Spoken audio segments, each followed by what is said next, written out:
السلام عليكم ورحمة الله وبركاته. بسم الله وبالله وعلى الله توكلنا وبه التوفيق.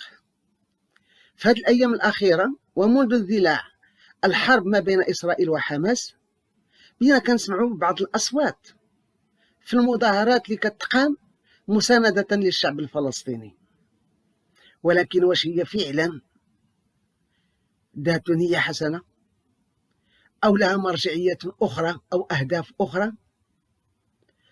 هناك من يندد بالعنصرية الإسرائيلية الصهيونية ضد أبناء غزة، وهناك من يهدد ويحذر النظام من السقوط، وهناك من يتهجم على المؤسسات الوطنية وخصوصا المؤسسة الملكية،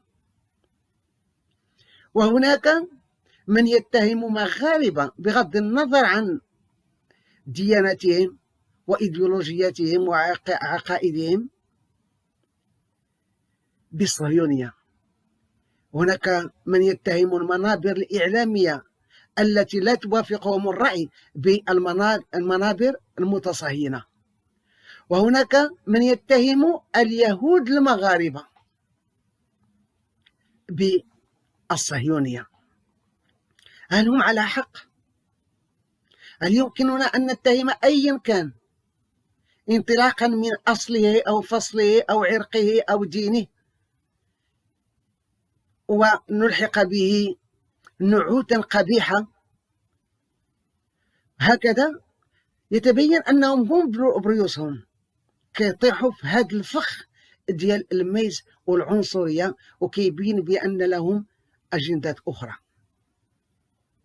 هاد الناس اللي كان قال عليهم الدكتور عبد الخالق كلاب المتخصص في التاريخ والباحث فيه يعيشون هوية فوق وطنية، ويمكن لهم يدافعوا على ديك الهوية اللي كيشتركوا مع ناس آخرين خارج البلاد ضد بلادهم.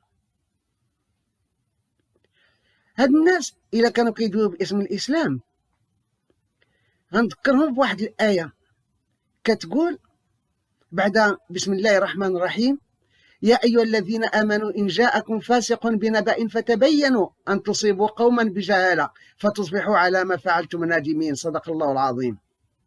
لأن باش تهم واحد السيد ولا واحد الهيئة ولا أيا كان واحد الصفة اللي ربما ما فيش غير لأن اتهمتيه لأنه كيعكس أو لا أنه من عرق أو فصل آخر،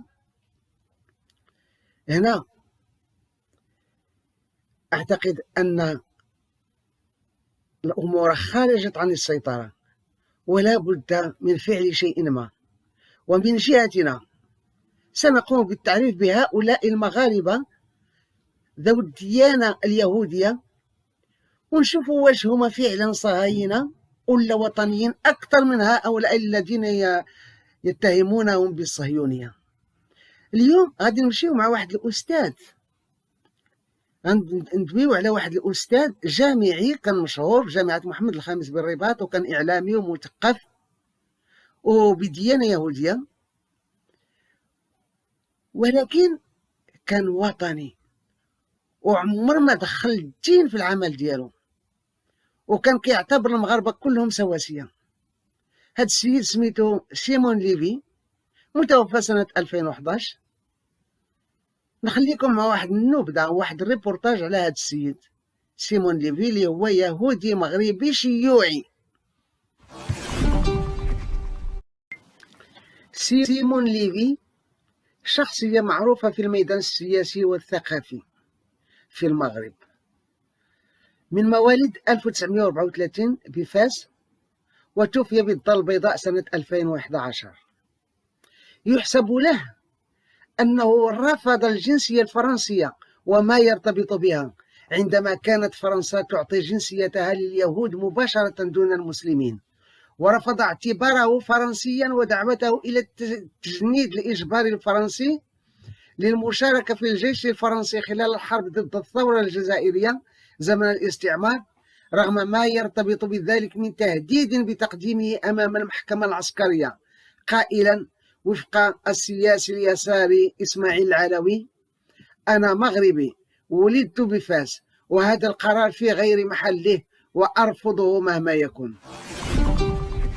ليفي الذي شهدت مسيرته اعتقالا وتعذيبا وتضييقا إداريا وثقافيا أيضا، لم يطلق الثقافة في سبيل السياسة، وكان صوتا بارزا في الطائفة اليهودية المغربية في سبيل حفظ الموروث المغربي اليهودي والحاجة إلى عدم تغييبه في المقررات الدراسية، مع تأكيده على رفض الربط بينه وبين إسرائيل أو استغلاله لتبرير مصالحها. كما كان أيضا قلبا صحافيا زمن إشعاع الصحافة الحزبية، ورئيس تحرير مجلتي الوطن والجماهير فترة محدودة، ثم جزءا من أسرة تحرير صحيفة البيان بالفرنسية التابعة لحزب التقدم والاشتراكية. وفي خبر نعيه كتبت وكالة الأنباء الرسمية وكالة المغرب العربي للأنباء: يعتبر سيمون ليفي من الرعيل الأول للمناضلين الشيوعيين المعادين للصهيونية. وقالت برقية التعزية التي بعثها الملك محمد السادس إلى أسرة الراحل إن شمعون ليفي كان أستاذا ألمعيا ومناضلا تقدميا شديد التعلق بمغربيته، عاملا بكل تفان وإخلاص واعتزاز على إبراز إسهام التراث الثقافي اليهودي المغربي في ترسيخ خصوصيات الهوية المغربية الأصيلة المتميزة بتعدد روافدها وبانصهارها في هوية موحدة قائمة على القيم السامية للتسامح والتعايش والسلم والعدل والإنصاف، مجسدا التزامه بهذه القيم المثلى بنصرته للقضايا الوطنية والفلسطينية والدولية العادلة. وأضاف إسماعيل العلوي: إن شمعون ليفي عندما تكون هناك مناسبة كان دائما يطرح مع اليهود وغير اليهود قضية الشعب الفلسطيني وضرورة إنصافه، مع التنديد بأصل الصهيوني الاستعماري الداخل في إطار مخطط الإمبريالية منذ الحرب العالمية الأولى. وأضاف أيضا: كان شمعون ليفي من الأوائل الذين كونوا نواة انطلاقة الاتحاد الوطني لطلبة المغرب مع آخرين بتكوينهم جمعية طلبة المغاربة في فرنسا التي كانت النواة المؤسسة. واستحضر العلوي اعتقال ليفي بالدار البيضاء عندما كان أستاذا للغة الإسبانية قائلا: ألقي عليه القبض في 23 مارس 1965 مع عدد من مناضلي اليسار وعذب بشكل وحشي دون أن يغير هذا شيئا من التزامه وموقعه في النضال من أجل نصرة الشعب المغربي على جميع المستويات الوطنية والاجتماعية. وتابع إسماعيل العلوي قائلا: ظل شمعون ليفي وفيا لاختياراته التي آمن بها منذ شبابه بالنضال من أجل الاستقلال أولا، ثم النضال من أجل ترجمة هذا الاستقلال حتى يستفيد منه كل المواطنين وأساسا الكادحون منهم والمستضعفون.